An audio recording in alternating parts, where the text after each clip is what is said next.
এখন মহামান্য রাষ্ট্রপতি জনাব মোহাম্মদ শাহাবুদ্দিনকে তার মূল্যবান ভাষণ প্রদানের জন্য অনুরোধ জানাচ্ছি।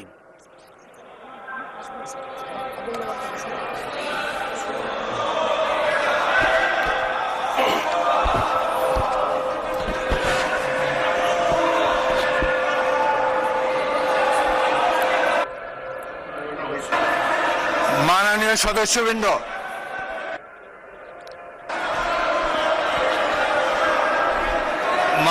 সদস্যবৃন্দ,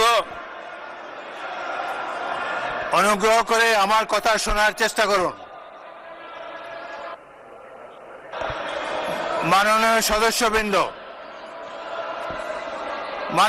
সদস্যবৃন্দ, আমরা মহান জাতীয় সংসদে কার্যপ্রণালী বিধি, সংবিধান এবং রেওয়াজসমূহ অনুসরণ করতে চাই।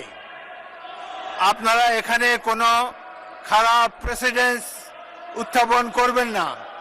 দয়া করে আপনাদের আসনে বসুন এবং মহামান্য রাষ্ট্রপতির ভাষণ শোনার জন্য অপেক্ষা করুন।